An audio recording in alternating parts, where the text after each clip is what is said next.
Today's Mission Sonlight Extra is the story of 9 South Sudanese believers fleeing from their homes and family to escape persecution.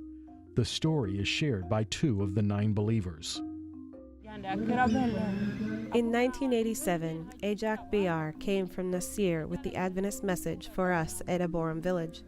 We accepted the message of faith in God's 10 commandments, especially the 4th commandment, which had been completely ignored, even though it was stated clearly in the Episcopal Church of Sudan, or ECS's Doctrine number 61, which says, "Why do we keep Sunday holy instead of the 7th day? Because it is the day on which Jesus rose from the dead."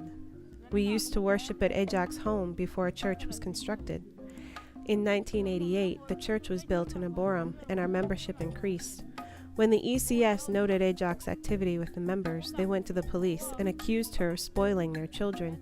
She was arrested and beaten for teaching people about the Sabbath. The ECS and community charged her as guilty of spoiling their children. She was sentenced to death by gunshot, but when she was taken to an army commander in Lual Ajak Bil district, where she was supposed to be shot dead, the commander first investigated the reason why she was sentenced to death. She told him, "I worship God who created heaven and earth and everything in it in 6 days and rested on the 7th day, the Sabbath, which God alone blessed."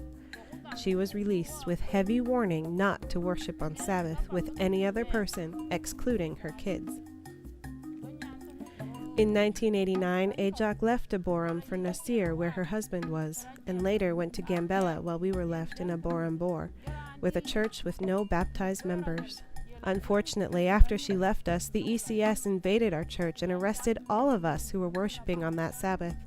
Each one was given 30 cans on the buttocks. In 1990, the church was already claimed by the ECS, and we were forced to worship behind the walls of homes or in the middle of bushes. It was Sabbath when the police came and arrested the whole church. On Sunday, the children and women who were arrested with us were released, but 5 of us girls were left in prison. Nayabol, Apual, Apojak, Ekol, and Amur. We were beaten day and night, deep underwater, where 2 people sat on you until you could no longer breathe, made you pass out and vomit water, and then asked you whether you would go back to the ECS or not. But we told them, "A dog vomits and goes around looking for food to eat. If it has nothing, it will go back and feed on its vomit. But we won't."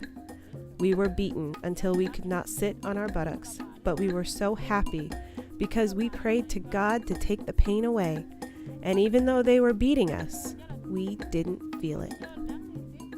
This has been Mission Sonlight Extra. To hear part 2 of the 9 South Sudanese believers, please watch the next episode in this series.